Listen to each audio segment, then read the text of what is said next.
Dando continuidade, nós temos características de formações sociais políticas de extrema-direita que já ocorreram no passado ao longo do século XX, mas que bizarramente se mantêm presentes até a atualidade. Na verdade, já estavam dadas, obviamente, germinalmente antes das décadas de 1920, 30, 40 e aí é um problema de alta gravidade, permaneceram a partir de então. É o que eu vou chamar a partir de agora de fascismos, no plural. No plural, na medida em que a gente não tem exatamente o fascismo, como, por exemplo, o italiano, né, como, por exemplo, o espanhol da primeira metade do século XX, mas são traços intrínsecos deste fascismo que estão ainda presentes na nossa sociedade até a atualidade. Para eu poder embasar esta parte da apresentação, eu me utilizei dessas duas obras altamente recomendáveis para vocês, que é O Fascismo Eterno, de Umberto Eco. É um livro tão pequeno, né? Na verdade é um texto que tem disponibilização na internet. Vocês podem localizar Fascismo Eterno ou Urfascismo, né? Em PDF na internet. E também como funciona o fascismo de Jason Stanley. Um aspecto fundamental do fascismo é o passado mítico. Vamos ver a fala de alguém que tem autoridade para descrever o fascismo, Benito Mussolini. Nós criamos o nosso mito. O mito é uma fé, uma paixão. Não é necessário que ele seja uma realidade. Nosso mito é a nação, nosso mito é a grandeza da nação.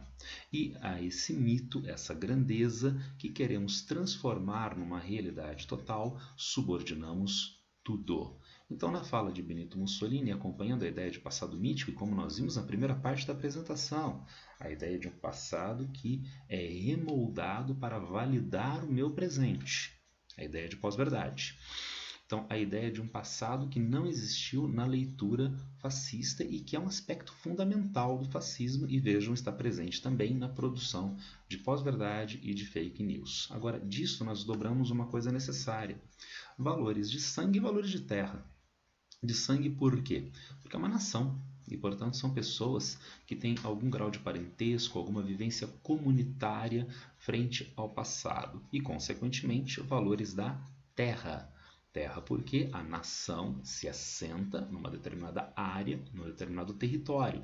E aí começam a aparecer alguns problemas que são o racismo e o nacionalismo, que são intrínsecos ao fascismo e estão crescentes no nosso mundo contemporâneo. E, de novo, então a ideia: vivemos hoje sociedades fascistas? Óbvio que não. E acompanhando Umberto Eco no seu livro Fascismo Eterno, seria muito mais fácil combater o fascismo se aparecesse um Mussolini em praça pública fazendo os seus discursos de viés desumano. Mas isso não acontece. Entretanto, os traços tão perigosos do fascismo aparecem em diferentes partes, inclusive nessas manifestações de releitura mítica do passado e que se desdobram em racismo, que se desdobram em nacionalismo. Um exemplo que nós temos disto é o que aconteceu recentemente entre essas duas pessoas, Salvini, ex-ministro do interior da Itália, e Carola Rackete, comandante de embarcação nascida na Alemanha. Mas o que eles têm a ver com passado mítico, com racismo, com nacionalismo? A embarcação que ela comandava era uma embarcação de resgate de náufragos, de migrantes náufragos no mar Mediterrâneo, com mais de 50 desses migrantes resgatados no mar Mediterrâneo, que poderiam, portanto, ter morrido no mar Mediterrâneo. Ela buscava atracar em um porto na Itália, mas o ministro do Interior proibiu a atracagem. Resultado disto, o navio comandado por esta moça teve que fazer manobras evasivas frente à marinha de guerra da Itália. Há quem diga teve que abalroar navios da guarda costeira da Itália para poder atravessar o bloqueio e apenas despejar os náufragos, as pessoas que eles conseguiram resgatar no mar Mediterrâneo. E por que esta voracidade em impedir que essas pessoas atracassem, fossem desembarcadas na Itália? Bom, entre outros, nós podemos imaginar xenofobia. Essas pessoas não são italianas. Qual é o direito de elas estarem junto com os italianos? Direitos de terra. Então, elas não são nascidas na Itália, elas são estrangeiras e não têm direito de estar na Itália. São traços de uma extrema-direita que se manifestam com alta desumanização na atualidade. Para finalizar esse trecho, Carola Rackete conseguiu sim atracar a embarcação, desembarcar as pessoas, foi imediatamente presa, mas eventualmente posta em prisão domiciliar, respondeu ao processo e o processo foi invalidado, foi arquivado pelas cortes italianas. Fascismo, gênero e família. Família tradicional patriarcal e, consequentemente, negação de outros formatos familiares, negação de outras manifestações, consequentemente, como feminismo, como LGBT. E por que isto? Há um líder fascista, vamos imaginar Mussolini. O líder busca ser análogo ao pai, não ao pai de uma forma qualquer, o pai de uma família patriarcal, porque o pai é forte. A força que o pai tem garante a proteção dos entes familiares. Dada a força que o pai tem, ele garante o abastecimento da família. Dada a força do pai, ele é o único que tem capacidade de organização da família. Quem diz os horários? Quem diz as funções, as atribuições? Em última instância, é o pai. Se o pai está presente, ele tem todas essas funções na lógica tradicional da família patriarcal. Mas quem seria o pai de todos? O pai de todos na sociedade fascista é o líder fascista, por exemplo, Benito Mussolini. Claro que a mulher tem um papel nessa sociedade, mas é um papel subordinado ao pai. É o papel de cuidados com a prole. E, consequentemente, a mulher tem um papel subordinado ao homem na sociedade dita fascista, que é intolerante a outras formas de manifestação que não estariam dadas intensamente lá nos anos 1940, mas estão dadas muito intensa e legitimamente na atualidade, onde nós podemos visualizar isto. Aqui aparece um quadro do filme Jojo Rabbit. Para quem assistiu a apresentação do Capitão K no no acampamento das crianças da juventude hitlerista. Durante a apresentação, o Capitão K se mostra aquele macho alfa padrão, vamos dizer assim. Ele lutou na guerra, ele perdeu um olho na guerra e mesmo assim ele está muito irritado de ter sido retirado do campo de batalha, porque ele ainda demonstra às crianças que estão assistindo como ele tem enormes habilidades com armas de fogo e, portanto, mesmo com apenas um olho são, ele poderia estar no campo de batalha, vencendo os inimigos. Então ele se mostra um homem forte, um homem que tem capacidade de controle, um homem que tem capacidade de ação na sociedade. Aparece ao mesmo tempo uma jovem nazista, auxiliar do Capitão K, e durante a sua apresentação ela diz que é um tempo também glorioso para as mulheres na Alemanha nazista, porque ela já teve 18 filhos para a Alemanha. Então, qual é a função do homem? A função do homem é a função de agir, de atuar, né? De vencer, não é? E a função da mulher, a função de reprodução, a função da prole, a função dos cuidados do lar. Na colocação de Strasser, que era concorrente de Hitler, né, nas raízes do nazismo, né, para o homem o serviço militar é a forma mais profunda e valiosa de participação, para a mulher, maternidade, reforçando, portanto, estas ideias. Avançando.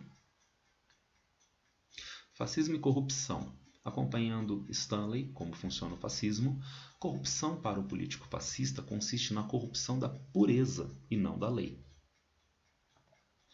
Será que Benito Mussolini e Adolf Hitler eram corruptos? Será que eles desviaram verbas? Será que eles mobilizaram os recursos não em favor de um Estado, mas em favor de necessidades partidárias, em favor de necessidades pessoais?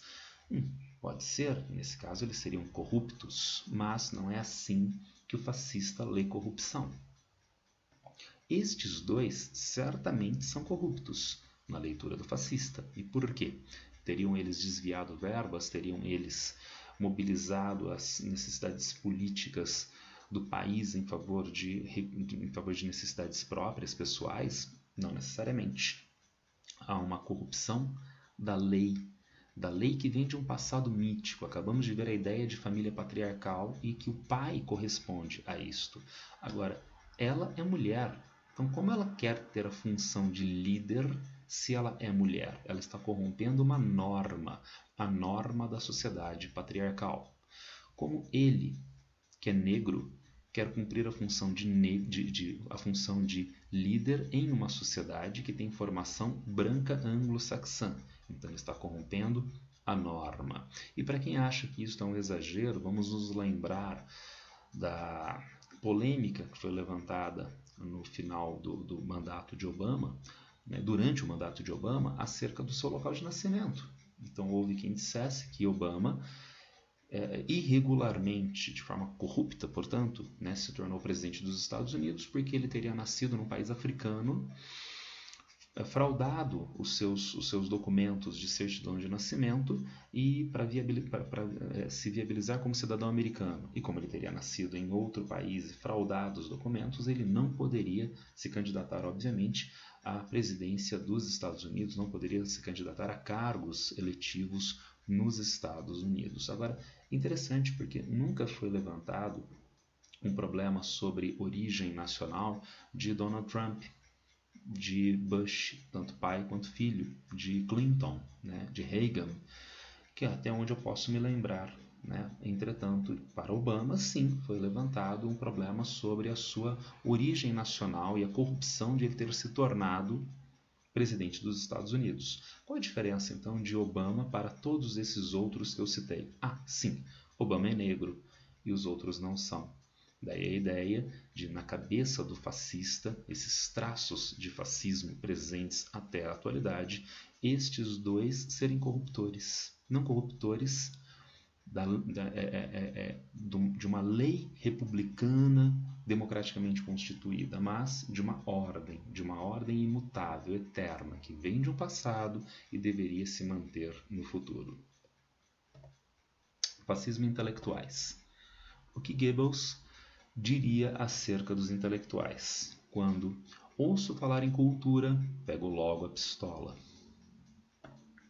Intelectual trabalha com o pensamento livre, o dogma, a tradição, o mito são colocados sob teste. Basta nós lembrarmos da Grécia Antiga, onde a filosofia nasceu em questionamento aos valores, aos dogmas do passado, e daí, sob esse questionamento, novas formas de pensar a realidade, abrindo margem para a filosofia, eventualmente para a ciência como nós a conhecemos. Mas tudo isto gera um terror para o fascista, porque ele demanda a continuidade do passado, a mesma leitura do passado que o valide constantemente. Se esse passado é colocado sob crítica, então o poder do fascista acaba sendo diluído. Daí o intelectual ser um pleno outro como aquele que eu não reconheço como ser humano, outro como aquele que não compartilha as minhas características humanas que são intrínsecas da dita humanidade. Então, o intelectual é aquele que vai ser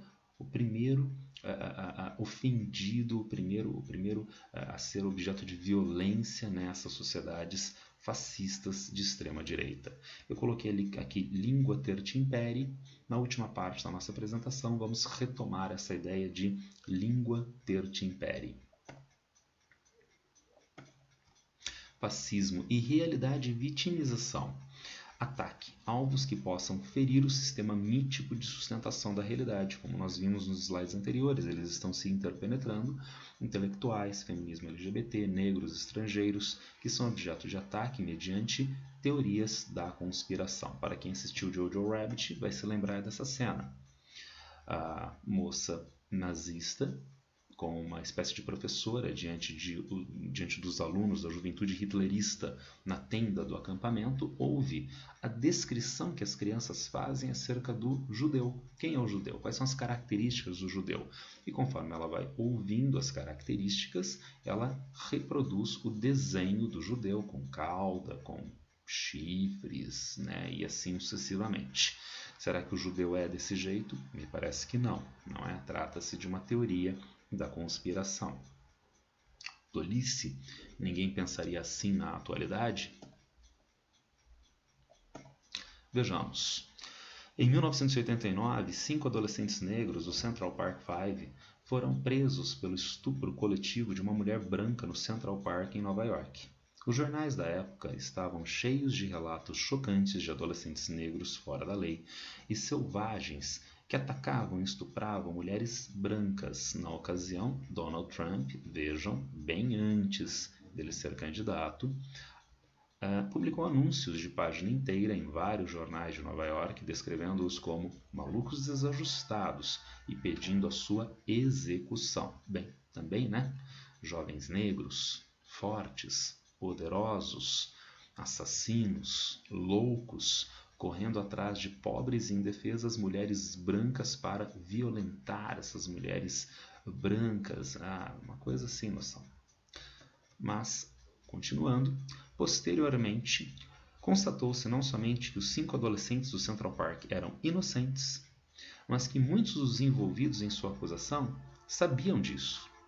Anos depois, os 5 homens foram totalmente exonerados e receberam uma indenização em dinheiro da cidade de Nova York no livro Como Funciona o Fascismo, do Stanley.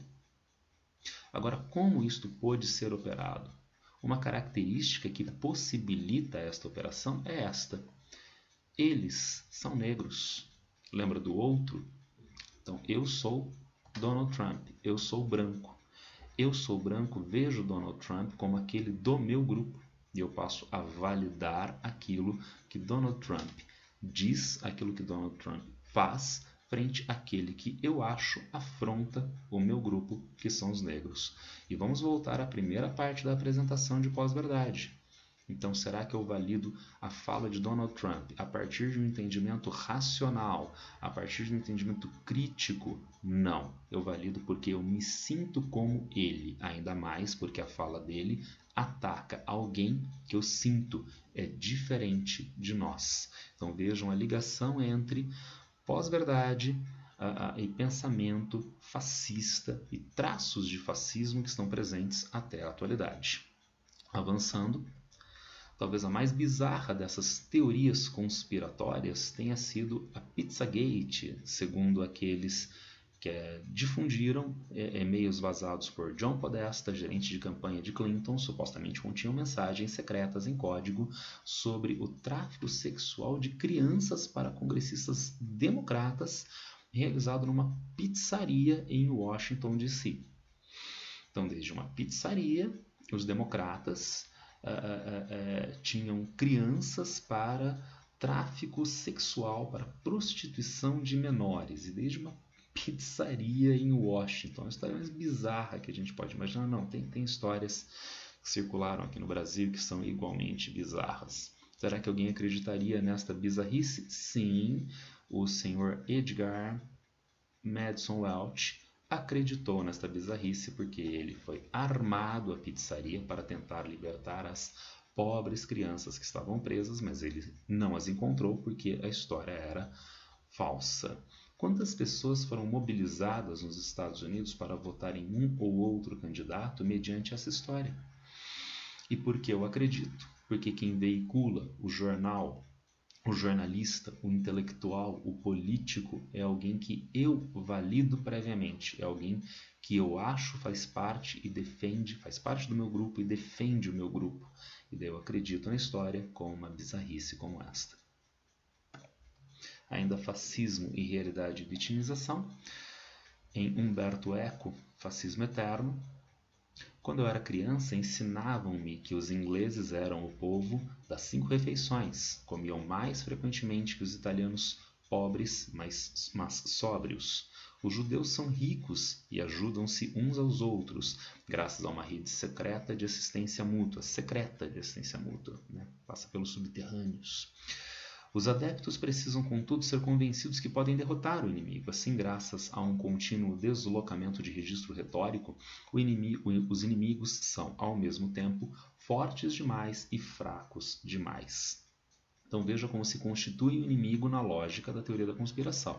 Os britânicos que comem demais, que são opulentos, os judeus que são muito fortes, assim como os britânicos, inclusive porque eles têm uma rede secreta de assistência mútua e assim por diante. Tudo isso frente aos italianos, que são muito fracos e não conseguem, né, ter esses benefícios, não conseguem ter essa bonança. Mas ainda assim os italianos confrontarão esses inimigos poderosos, fracos que são os italianos, mas os vencerão. Quem está pensando que isso é contraditório tem razão. Essas teorias são carregadas de antinomias. Nomia, regra, norma, anti, contrário, normas contrárias, aspectos contrários das teorias conspiratórias, que a gente vai chamar na última parte da aula de duplo pensar. Isso mobiliza o medo e a raiva em grupos que são fragilizados.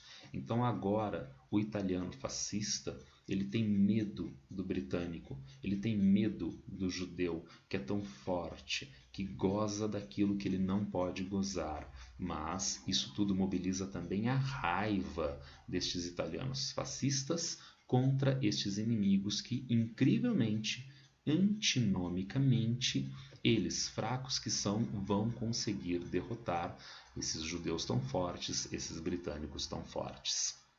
Quem pode acreditar numa idiotice como esta? Óbvio, só os mais frágeis. E quem é o mais frágil? A Onda, o filme ajuda a explicar. No filme A Onda, nós encontramos o professor que precisa mobilizar a turma em um trabalho durante a semana. E o trabalho é sobre política e ele tem a brilhante ideia de trazer o trabalho à prática, formando uma sociedade, uma micro-sociedade na sala de aula, de fundo fascista, na qual ele vai ser o líder e as características do fascismo, são embutidas nesta sala de aula junto aos alunos. Agora, vejam a ideia do slide anterior, a ideia de fragilidade e mobilização dos frágeis. Trata-se do professor, que no filme, obviamente, tem mais idade, mais vivência, tem melhores capacidades de mobilização, em especial de quem? De professores como ele, de pares como ele? Não. Muitos outros professores não gostam da forma como ele age no cotidiano.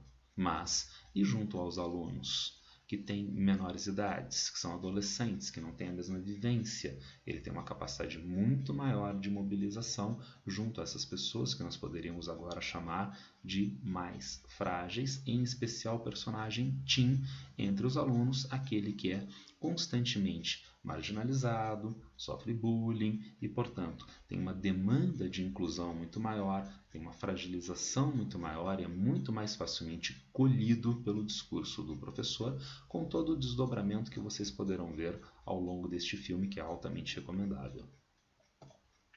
Fascismo e tensão sexual, apropriação de todas as formas de gozo, negação de todas as outras formas. Aonde a relação sexual pode estar dada? Heterossexual, não em um local qualquer, mas dentro da família nuclear. Então, qualquer forma distinta desta é uma forma inadequada, é uma forma pervertida. E se eu disser que a mulher pode constituir família, que a mulher pode ter filhos e independentemente do casamento e, portanto, ter uma vida sexual ativa também fora do ambiente do casamento?